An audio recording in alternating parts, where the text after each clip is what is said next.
इश्क का जुनून चैप्टर 124। बारिश लगातार हो रही थी। पुरानी फैक्ट्री के अंदर अफरातफरी मच चुकी थी। किंग यहां तक पहुंच गया, एक आदमी घबराकर बोला। सामने बैठा उनका सरगना ब्लैक कोबरा ठंडी हंसी हंसा। डर क्यों रहे हो? वो अकेला है और हम 50। तभी पूरे हॉल की लाइट एक साथ बंद हो गई। चारों तरफ अंधेरा छा गया। 1 सेकंड, 2 सेकंड, फिर अंधेरे में सिर्फ कदमों की आवाज गूंजने लगी। ठक ठक ठक। हर कदम के साथ लोगों की सांसें तेज होती जा रही थीं। अचानक एक तेज धमाका हुआ। मुख्य दरवाजा अंदर से बंद हो गया। ब्लैक कोबरा कुर्सी से उठ खड़ा हुआ। उसे ढूंढो। लेकिन जिस आदमी ने 2 कदम आगे बढ़ाए, उसे किसी ने पीछे से जोरदार मुक्का मारा। वह सीधे जमीन पर गिर पड़ा। अंधेरे में बस एक आवाज आई, मैं ढूंढने नहीं आया, हिसाब बराबर करने आया हूं। पूरा हॉल सन्नाटे में डूब गया। उधर राठौड़ महल। सुबह हो चुकी थी, लेकिन इरा पूरी रात नहीं सोई थी। वह अब भी युवान की घड़ी हाथ में लिए खिड़की के पास बैठी थी। उसकी आंखें रो रो कर लाल हो चुकी थीं। मॉम कमरे में आईं। उन्होंने इरा के सिर पर प्यार से हाथ फेरा। बेटा, थोड़ा सा खा लो। इरा ने धीमे से सिर हिला दिया। जब तक वो वापस नहीं आएंगे, मुझसे कुछ नहीं खाया जाएगा। मॉम की आंखें भर आईं। उन्होंने इरा को गले लगा लिया। नीचे पीहू पहली बार बिल्कुल शांत बैठी थी। न कोई शरारत, न कोई मजाक। वह बार बार सीढ़ियों की तरफ देखती। धीरे से विहान से बोली, भैया ठीक होंगे ना? विहान ने जवाब देने से पहले एक गहरी सांस ली। भैया हारना नहीं जानते। लेकिन उसने अपनी बात अधूरी छोड़ दी। पीहू ने पहली बार उसके चेहरे पर छिपी चिंता साफ देख ली। उसने चुपचाप उसका हाथ पकड़ लिया। सब ठीक होगा। विहान ने उसकी तरफ देखा। हल्की सी मुस्कान आई। हाँ, होना ही होगा। उसी समय महल के बाहर एक काली कार आकर रुकी। सिक्योरिटी गार्ड भागता हुआ अंदर आया। सर, कोई आपसे मिलने आया है। विहान बाहर पहुंचा। काले सूट में एक आदमी खड़ा था।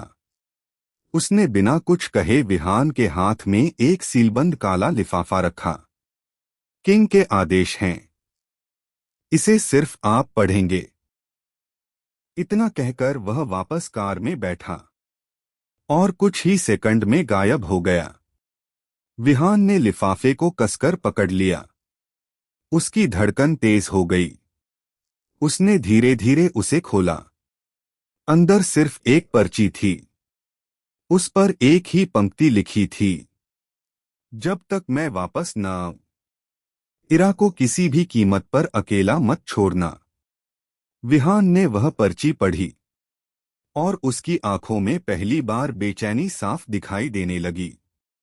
उधर बारिश के बीच युवान फैक्ट्री के सबसे अंदर वाले हिस्से की ओर बढ़ चुका था, जहां उसका सबसे बड़ा दुश्मन उसका इंतजार कर रहा था। इश्क का जुनून चैप्टर 125। विहान ने काला खत अपनी मुट्ठी में कस लिया।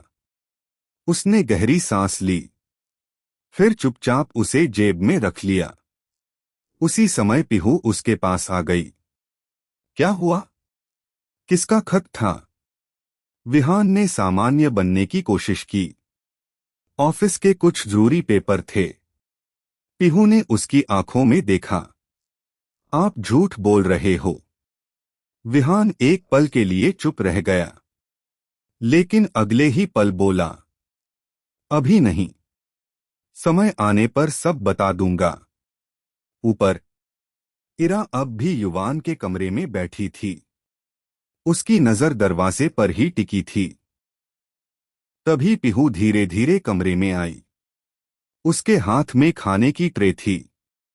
वह इरा के पास बैठ गई। इरा, देखो, अगर तुम नहीं खाओगी तो मैं भी नहीं खाऊंगी। इरा ने उसकी तरफ देखा। पीहू, मेरा मन नहीं है। पीहू ने उसका हाथ पकड़ लिया। जब मैं इस घर में पहली बार आई थी, तुमने कहा था कि हम सिर्फ दोस्त नहीं, बहनें हैं। तो अब मेरी बात भी मानो। इरा की आंखें भर आईं। उसने मुश्किल से 2 कौर खाए। पीहू मुस्कुरा दी। बस इतना ही सही। दरवाजे पर खड़ी मॉम ने यह देखा तो उनकी आंखों में भी राहत आ गई। उधर घने जंगल के बीच बनी फैक्ट्री के अंदर ब्लैक कोबरा अपने आदमियों से घिरा खड़ा था। उसने ठंडी हंसी के साथ कहा, किंग, तुम्हारी सबसे बड़ी गलती क्या है, जानते हो? युवान बिल्कुल शांत खड़ा था। तुम हर बार अकेले आते हो। युवान की आवाज बर्फ जैसी ठंडी थी। क्योंकि तुम लोगों के लिए मैं अकेला ही काफी हूं। ब्लैक कोबरा गुस्से से चिल्लाया, मार दो इसे। एक साथ कई हथियारबंद आदमी युवान की तरफ बढ़े। युवान 1 इंच भी नहीं हिला। उसकी हरी आंखें बस अपने दुश्मन पर टिकी थीं। अगले ही पल पूरा हॉल गोलियों की आवाज, चीखों और अफरातफरी से गूंज उठा। कुछ मिनट बाद धूल और धुएं के बीच युवान अब भी खड़ा था। उसके कंधे पर चोट लगी थी और शर्ट पर खून के निशान उभर आए थे। लेकिन उसकी नजरें अब भी उतनी ही शांत थीं। ब्लैक कोबरा पहली बार पीछे हट गया। उसने धीमे से कहा, तुम आखिर इंसान हो या? युवान उसकी तरफ बढ़ते हुए बोला, आज जवाब मिल जाएगा। फैक्ट्री के अंदर सन्नाटा छा गया। और राठौड़ परिवार को अब भी यह नहीं पता था कि जिस इंसान का वे इंतजार कर रहे हैं, वह इस समय जिंदगी और मौत के बीच खड़ा है। इश्क का जुनून चैप्टर 126। फैक्ट्री के अंदर ब्लैक कोबरा धीरे धीरे पीछे हटने लगा।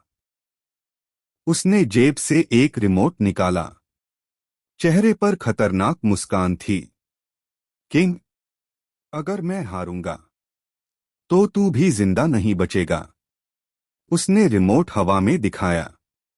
पूरी फैक्ट्री में बम लगे हैं। एक बटन और सब खत्म। युवान के चेहरे पर जरा भी डर नहीं आया। वह उसी शांति से उसकी तरफ बढ़ता रहा। खत्म? तुम्हारा खेल बहुत पहले खत्म हो चुका है। ब्लैक कोबरा ने गुस्से में बटन दबा दिया। Beep beep beep. पूरी फैक्ट्री में लाल लाइटें जल उठीं। एक मशीन पर टाइमर चलने लगा। 5:04:59। आदमी घबराकर इधर उधर भागने लगे। लेकिन युवान वहीं खड़ा रहा। उसने अपने ईयरपीस में धीरे से कहा, अल्फा। दूसरी तरफ से आवाज आई, बॉम्ब सिग्नल ट्रेस्ड। 30 सेकंड्स। युवान ने सिर्फ एक शब्द कहा, डू इट। कुछ ही सेकंड बाद टाइमर अचानक रुक गया। लाल लाइटें बुझ गईं। ब्लैक कोबरा की आंखें फैल गईं। ये कैसे? युवान ने पहली बार हल्की सी मुस्कान दी। किंग हमेशा एक चाल आगे चलता है।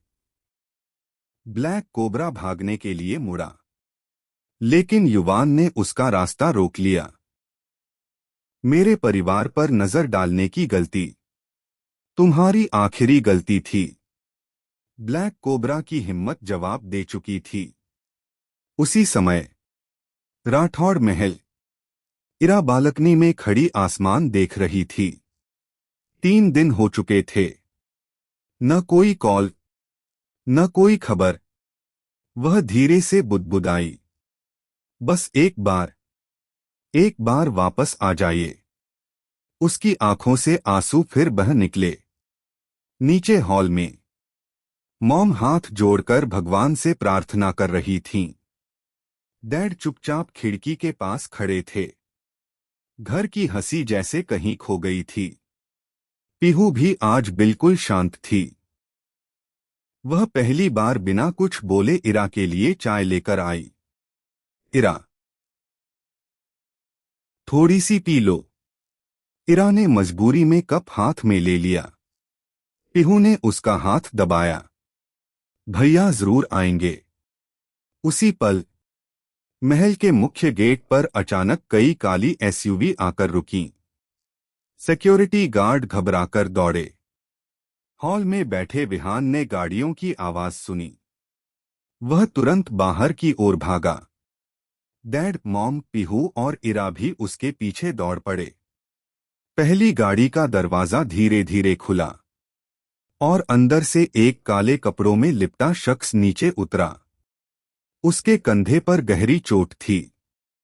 कपड़ों पर खून के धब्बे थे, लेकिन उसकी हरी आंखें अब भी उसी ठंडे आत्मविश्वास से चमक रही थीं। इरा की सांस जैसे थम गई। उसके होंठ कांपे। युवान। और अगले ही पल वह पूरी ताकत से उसकी तरफ दौड़ पड़ी। इश्क का जुनून चैप्टर 127। युवान। इरा की कांपती हुई आवाज पूरे राठौड़ महल में गूंज उठी। वह दौड़ती हुई उसके सामने पहुंची। एक पल के लिए उसने युवान के चेहरे को देखा। उसके कंधे पर लगा खून, माथे पर हल्की चोट, और अगले ही पल वह उसे कसकर गले लगा लिया। आपको पता है मैं कितनी डर गई थी। इरा की रुलाई फूट पड़ी। युवान कुछ नहीं बोला। उसने बस एक हाथ से इरा को अपने और करीब कर लिया। उसकी उंगलियां प्यार से इरा के सिर पर फिरने लगीं। मैं वापस आ गया, उसने धीरे से कहा। बस यही 3 शब्द सुनकर इरा और जोर से रो पड़ी। मॉम भी अपने आंसू नहीं रोक पाईं। उन्होंने युवान के चेहरे को दोनों हाथों से थाम लिया। बेटा, एक फोन तो कर सकता था। युवान ने उनकी तरफ देखा। माफ कीजिए मॉम, मिशन ऐसा था कि संपर्क रखना मुमकिन नहीं था। डैड ने आगे बढ़कर उसके कंधे पर हाथ रखा। तुम आ गए, बस यही सबसे बड़ी बात है। विहान युवान के सामने आकर खड़ा हुआ। दोनों भाइयों की नजरें मिलीं। कुछ सेकंड तक दोनों चुप रहे। फिर विहान ने धीमे से पूछा, खत्म हो गया? युवान ने हल्का सा सिर हिलाया। हमेशा के लिए।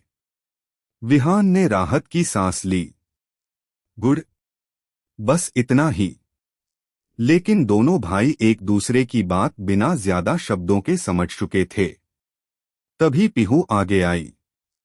उसकी आंखें भी नम थीं। वह युवान को ऊपर से नीचे तक देखने लगी। फिर अचानक बोली, भैया, इतनी चोट लग गई और फिर भी मुस्कुरा रहे हो? युवान के होठों पर हल्की मुस्कान आई। आदत है, पीहू ने तुरंत कहा। नहीं, अब ये आदत बदलनी पड़ेगी। इरा अकेले बहुत रोई है। युवान की नजर इरा पर चली गई। इरा अभी भी उसका हाथ कसकर पकड़े हुए थी, मानो छोड़ने से फिर कहीं वह चला न जाए।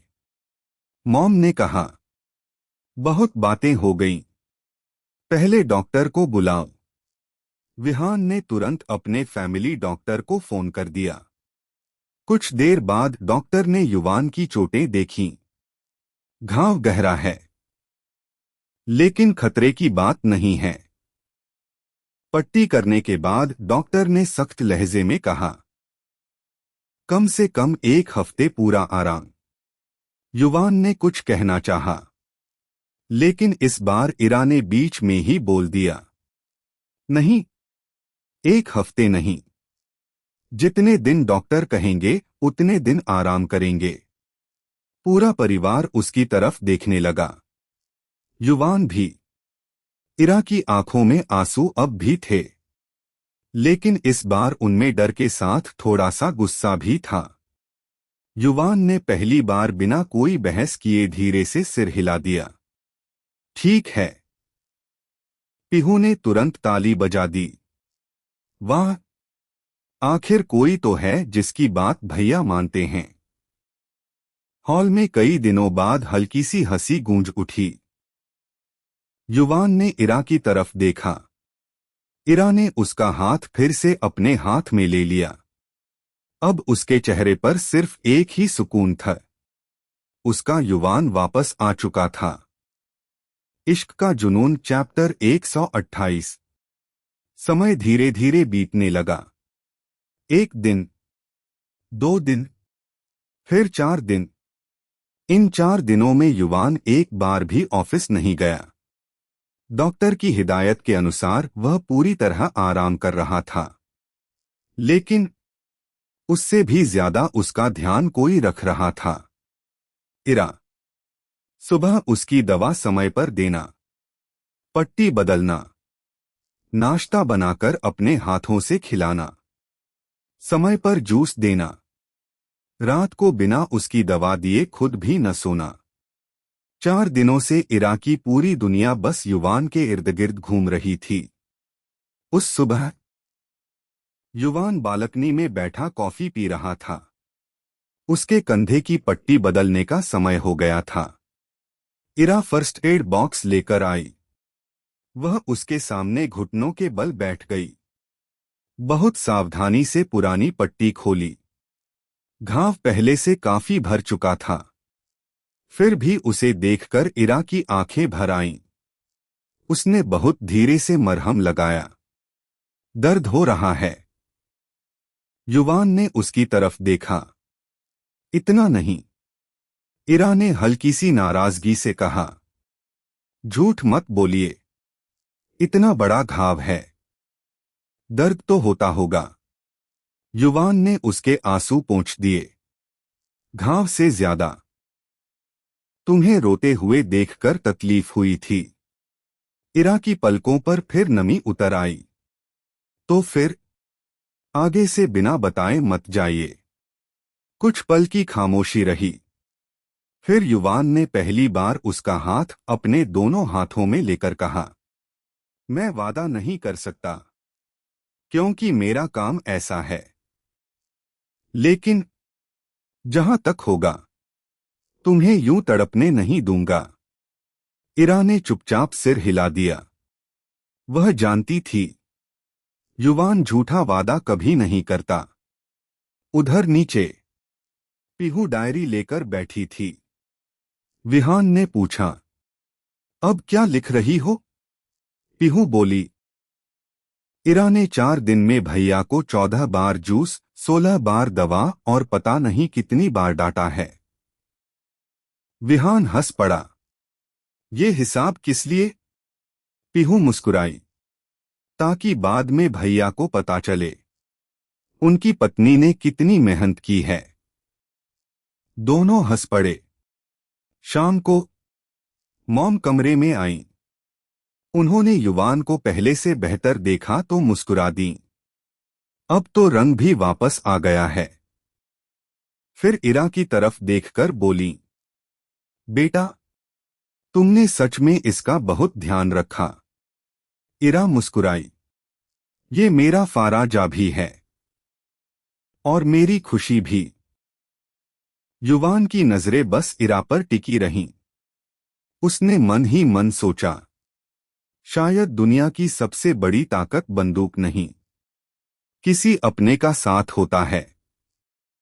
कमरे की खिड़की से आती ठंडी हवा के बीच दोनों एक दूसरे को देखकर मुस्कुरा दिए। बाहर डूबता सूरज नई उम्मीद का संदेश दे रहा था, लेकिन उन्हें नहीं पता था कि दूर कहीं कोई फिर से राठौड़ परिवार पर नजर रख रहा था।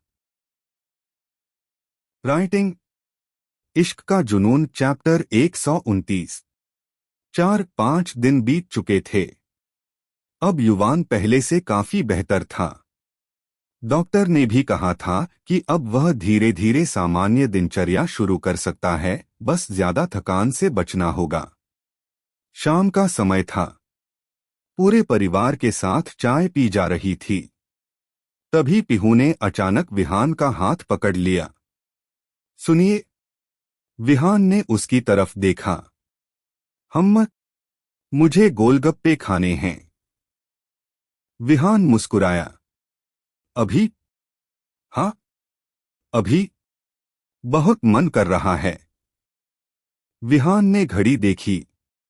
चलो। पीहू खुशी से उछल पड़ी। याय। फिर अचानक उसे कुछ याद आया। वह इरा की तरफ दौड़ी। इरा, तुम्हें भी गोलगप्पे खाने हैं? इरा मुस्कुराई। हाँ, लेकिन ज्यादा तीखे मत लाना। पीहू ने तुरंत उंगली उठाई। हो गया ऑर्डर। फिर उसने युवान की तरफ देखा। भैया, आप खाएंगे? युवान ने हल्की मुस्कान के साथ सिर हिलाया। नहीं, डॉक्टर ने अभी बाहर का खाने से मना किया है।